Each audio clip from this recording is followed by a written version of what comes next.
నమస్తే. Spiritual, motivation, educational వీటికి సంబంధించి ఇంటర్వ్యూస్ ఇవ్వదలుచుకున్న వాళ్ళు కింద నంబర్ కి కాంటాక్ట్ చేయండి. నమస్తే, వెల్కమ్ టు అవర్ ఛానల్. నేను పద్మిని. ప్రస్తుతంతో పాటు ప్రముఖ ఆధ్యాత్మికవేత్త, ప్రముఖ న్యూమరాలజిస్ట్, లక్ష్మీ నరసింహస్వామి ఉపాసకురాలు శ్రీమతి స్రవంతి గారు మనతో పాటు ఉన్నారు. మాట్లాడదాం. నమస్తే అక్క. నమస్తే పద్మిని. ఆంగ్ల నూతన సంవత్సర శుభాకాంక్షలు ముందుగా మీకు. మీ అందరికీ కూడా. అక్క, 2024వ సంవత్సరం వచ్చేస్తోంది. ప్రెడిక్షన్స్ ని అందిస్తూ ఉన్నారు.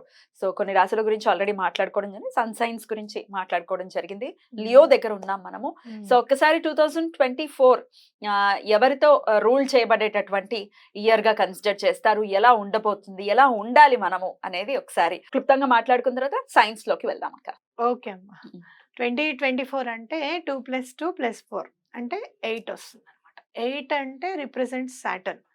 అంటే శని భగవానుడు ఖచ్చితంగా మనం ఏం చేస్తున్నామో దానికి తగ్గ ఫలితాన్ని తప్పకుండా ఇస్తాడు అని ఖచ్చితంగా చెప్పుకోవచ్చు.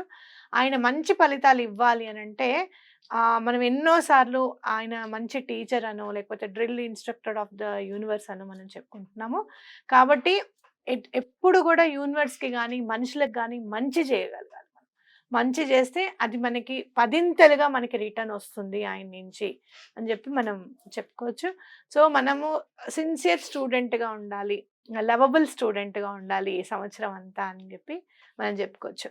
ఎందుకంటే ఈ సంవత్సరం ఉంటే సరిపోతుందా అండి, మళ్ళీ నెక్స్ట్ ఇయర్ ఎట్లా ఉండాలి అని అంటే, ఒక్కసారి శభాష్ అనిపించుకున్న తర్వాత మనకి ఎవ్వరికైనా కూడా మళ్ళీ శభాష్ అనిపించుకోవాలనే అనిపిస్తుంది, అవునా కాదా? కాబట్టి అది సంవత్సరం అంతా మనకి అలవాటు చేస్తుంది. సాటర్న్ ఏం చేస్తారంటే ఎలా బ్రతకాలి, ధర్మంగా ఎలా బ్రతకాలి అనేది నేర్పిస్తారు. అంటే పూర్వం ఏదైనా మనం అధర్మంగా మనం ఏదైనా పని చేస్తే దాన్ని కరెక్ట్ చేస్తారనమాట. అమ్మో అలా చేస్తే ఇన్ని బాధలు పడతాం అనమాట, అలా కాదు, ఇది ధర్మబద్ధంగా బ్రతికితే దాని ఫ్రూట్స్ ఎలా ఉంటాయి అనేది కూడా మనకి రుచి చూపిస్తారు. అప్పుడు మనము లైన్గా చక్కగా ఎటువంటి తప్పులు చేయకుండా మనం నడుచుకుంటాము మన జీవితంలో అని చెప్పొచ్చు. వ్యక్తిగతంగా నేను అనుభవించింది ఏంటంటే మన వ్యక్తిత్వం కూడా చాలా మార్పు చెందుతుంది సాటర్న్ వల్ల. మనం చాలా అంటే లెట్ ఇట్ బి అనే స్థాయికి వస్తామన్నమాట సాటర్న్ వల్ల. ఎవరైనా మనల్ని బాధ పెట్టినా ఏం చేసినా మనని ఒక మాట అన్నా అన్నారా సరే చూద్దాంలే, భగవంతుడు ఉన్నాడు కదా చూసుకుంటాడు అనే లెవెల్కి కూడా మనం వెళ్ళిపోతూ ఉంటాం. కాబట్టి ఇలా సాటర్న్ రూల్ చేయడం అనేది మన అదృష్టంగా భావించవచ్చు. ఎందుకనంటే మళ్ళీ 9 సంవత్సరాల తర్వాత మళ్ళీ సాటర్న్ వస్తుంది. కాబట్టి 9 సంవత్సరాలు మనం ఎలా బ్రతకాలి, మనం ఎంత మంచిగా ఉండాలి అనేది ఈ సాటర్న్ ఇప్పుడు ఈ ఇయర్లో మనకి నేర్పిస్తుంది అని మనం చెప్పుకోవచ్చు అనమాట. Beautiful beautiful. డెఫినెట్ గా మనం ఎంత ధర్మబద్ధంగా ఉంటే మన జీవితం అంత ప్రశాంతంగా వెళ్తుంది అని చెప్పకనే చెప్తున్నారు, అంతేనా? అద్భుతం అక్క. సో మొత్తానికి సాటర్న్ తో రూల్ చేయబడేటటువంటి ఈ సంవత్సరం మరి ఈ సన్ సైన్స్ కి ఎలా ఉంటుంది అనేది ఇప్పుడు మాట్లాడుకుందాము. రైట్ అక్క. ఇక మరి వర్గో ఏ మంత్ వాళ్ళకి సంబంధించిన వాళ్ళు వర్గో కిందకు వస్తారు. వీళ్ళని ఏమని పిలుస్తారు? వర్గోనియన్స్. వర్గోసేనా? రైట్. ఈ సన్ సైన్స్ మనకు అలవాట్లేదు కదా, బట్ దెన్ ప్రెడిక్షన్స్ మాత్రం చాలా అక్యురేట్ గా వస్తూ ఉంటాయి సన్ సైన్ కి సంబంధించి కూడా. కాబట్టి మరి 2024వ సంవత్సరం వర్గోస్ కి ఎలా ఉండబోతుంది? ఆగస్ట్ 23వ తారీఖు నుంచి సెప్టెంబర్ 22 వరకు, అంటే ఆగస్ట్ 23rd నుంచి సెప్టెంబర్ 22nd వరకు వర్గోస్ అంట.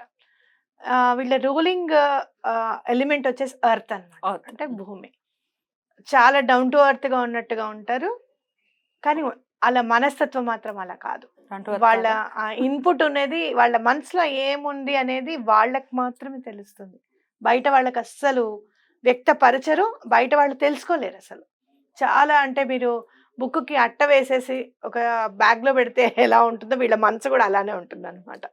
అది బయటికి వెలికి తీయాలి వాళ్ళ మనసులోది అంటే చాలా కష్టం. గుప్తంగా ఉంటారు, రహస్యం మెయింటైన్ చేస్తారు. మళ్ళీ అందరి విషయాల్లోనూ అన్ని కలెక్ట్ చేసుకుంటారు, వీళ్ళేంటి వాళ్ళేంటి అని చెప్పి. వీళ్ళ గురించి మాత్రం ఎవరికి తెలియనివ్వరు. కానీ వీళ్ళకి సంవత్సరం చాలా బాగుంటుంది అని చెప్పుకోవచ్చు. అయితే కొన్ని ఆబ్స్టికల్స్ ఉంటాయి. ఎందుకు ఆబ్స్టికల్స్ ఉంటాయి అని అనుకుంటే కనుక వీళ్ళ మనస్తత్వం వల్ల. అంటే ఎవరికి చెప్పకపోవడం, ఇంట్లో వాళ్ళకి చెప్తే బాధపడతారులే మనమే చూసుకుందాంలే అనే ఆలోచన కూడా ఉంటుంది. కడుపులో దాచుకోవడం కదా బాధని అంటే, అలా బాధపడుతున్నప్పుడు కొన్ని ఆబ్స్టికల్స్ వస్తాయి అన్నమాట. కాబట్టి వీళ్ళు ఏంటంటే ఎవరి హెల్ప్ అన్నా వస్తే, ఎవరైనా పెద్దవాళ్ళు మేము హెల్ప్ చేస్తాము అని చెప్పి గనక వస్తే, ఆ హెల్ప్ తీసుకోవడానికి రెడీగా ఉండండి. అంటే వీళ్ళ హెల్ప్ తీసుకుంటే వీళ్ళకి మన గురించి తెలిసిపోతుందేమో, మనకు బాధలు, కష్టాలు ఉన్నాయని చెప్పి వీళ్ళకి అర్థమవుతుందేమో, ఇలాంటి ఫీలింగ్ నుంచి బయటకొచ్చేసేయాలి. ఎట్ ద సేమ్ టైమ్ కరెక్ట్‌గా హెల్ప్ చేసే అతను కరెక్టా? రాంగా? అనేది కూడా చూసుకోండి. ఎవరికైనా కూడా డబ్బులు పెద్ద మొత్తంలో ఇవ్వడం అనేది ఈ సంవత్సరం చేయకుండా ఉండడం బెటర్ అనమాట. అంటే బిజినెస్ ఎక్స్‌పాన్షన్ చాలా కనపడుతుంది.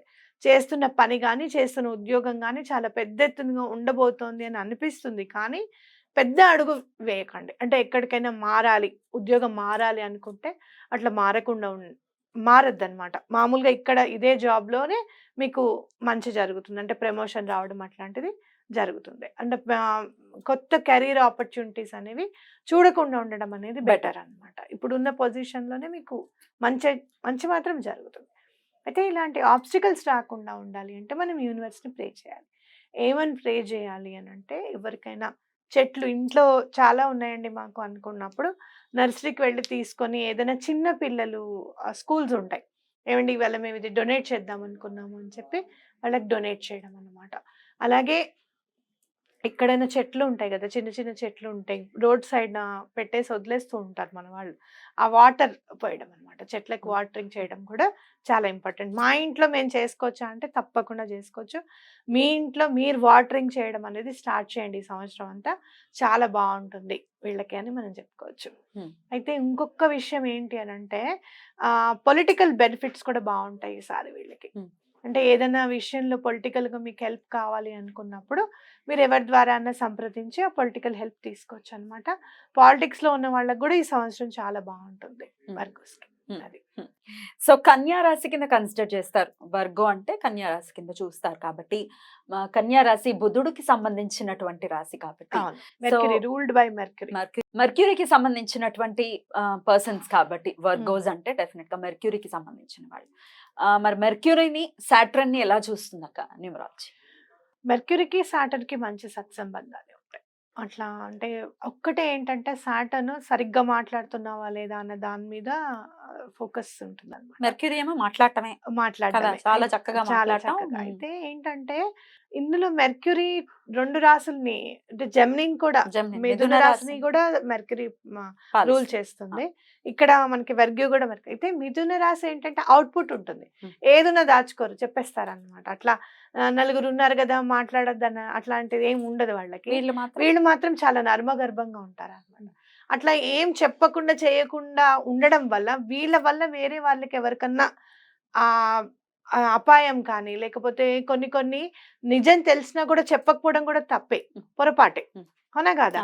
మనకెందుకులే అని ఊరుకోవడం. మంచి చేయాలని మనస్ఫూర్తిగా కోరుకుంటూ నెక్స్ట్ ఎపిసోడ్ లో లిబ్రా గురించి మాట్లాడుకుందాం, తులారాశికి సంబంధించి. తప్పకుండా. Thank you so very much. నమస్తే.